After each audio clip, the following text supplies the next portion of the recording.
Back with Catch 22. Thanks so much for being with us today. We are here with Debbie Bell and Karl Kelly. And let's get right back into the stream buffers. Tell us a little bit more about some benefits that the stream buffers provide for us. Well, the tree canopy shades the stream and keeps water temperatures cooler. Cooler water temperatures help improve the amount of dissolved oxygen in the water, and there are a lot of organisms that live in streams that are dependent on specific amounts of oxygen and on specific temperatures. Okay. Stream buffers also improve property values. They provide an aesthetic benefit, and they provide recreation opportunities and wildlife habitat. Okay. And another important benefit that I think that they provide are educational opportunities for people to just get out and explore and enjoy nature. Right, right. This is definitely an educational opportunity. This show is for somebody like me, right. And I'm sure a lot of people that are watching Catch 22 today probably is you know, not as similar or not as familiar with this, pretty much like me. So let's talk about a little bit more. Where is the buffer at? Exactly where is buffers? Well, all streams and lakes require a buffer. There are different state and county and federal regulations that affect water, streams, and buffers. Okay. The state has a 25-foot buffer requirement on all warm water streams, and that buffer is measured from the bank of the stream on each side. So there's a 25-foot strip on each side of the stream. All right. On trout streams in North Georgia, those are considered cool water streams, and they have a larger buffer of 50 feet. Okay. In Newton County has an expanded buffer, so some streams require a 35-foot buffer. That's an undisturbed buffer on each side of the stream, and some lakes and streams actually have a 100-foot undisturbed buffer, and that's to provide protection against erosion and construction activities and other pollutants that could affect the water. Okay, so Newton County has taken the state, I guess, mandate and taken it a little bit further.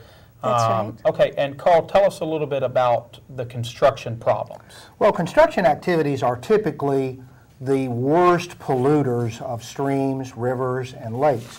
The reason for that is that on the construction sites they remove vegetation that protects the soil, they expose bare soil, and when it rains, that soil is dislodged and moves downstream, down the hills. If it's not protected from getting into the stream some way, it carries with it all types of pollutants. It's the biggest problem we have for water quality in Newton County outside of agricultural activities that have exposed soil on large acreage tracts.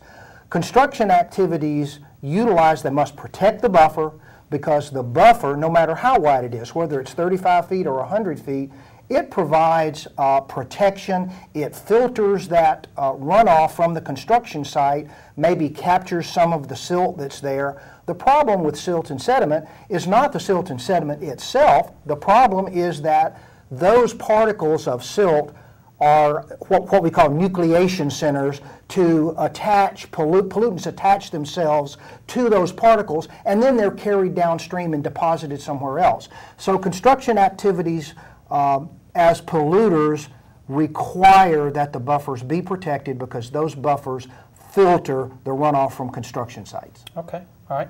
Well, tell us, what can people do? Can anybody do anything inside of a buffer area? Well, inside the undisturbed buffer, you're not supposed to do any kind of ground disturbance, any digging or grubbing up of stumps. Okay. Developers are not allowed to do anything when they're working on a project. The buffer is a sacred area. Right. It's protected and defined with orange tree safe fence so that even people up on equipment can see exactly where that line is so that they know not to go in there. A homeowner does have some ability to thin some of the vegetation and underbrush in the buffer. So they have a lake or a stream and they want to be able to walk down to it. They can, by hand, remove some of that vegetation, but they still can't take a piece of equipment in there and dig it up or grub or regrade inside the buffer. Right. Okay. Well, what can people do if they're if the buffer or the stream is not very well vegetated? Well, every small stream is a mini watershed within a larger watershed, so anything that somebody can do to improve the quality of their buffer will improve water quality overall. You can stabilize the soil with some mulch. You could use pine straw, or you can get some of the shredded wood mulch, and you can replant the buffer. I have a great list of streamside appropriate plants that people can buy and actually go in and replant to improve the buffer. Where can people find that? Find the list? Do you have maybe a website where there's a little bit more education, where someone's watching our show today, Right. they want to learn a little bit more about it? Where could they learn more?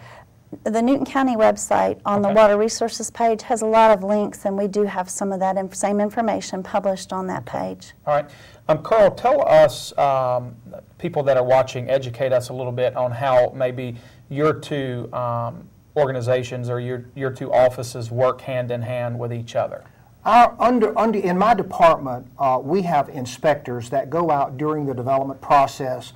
They inspect the development sites to make sure that they're in compliance with state law, that they're building the site according to the approved construction plans that comes out of Debbie's department. And it doesn't matter whether it's residential or commercial, it goes the exact same way? That's correct. Okay. That's correct. Now, one thing that I'd like to expand on, something Debbie said, you're not allowed to work in the buffer except with a variance from the state. Under certain conditions, for example, if you have to cross a stream with a roadway, Okay.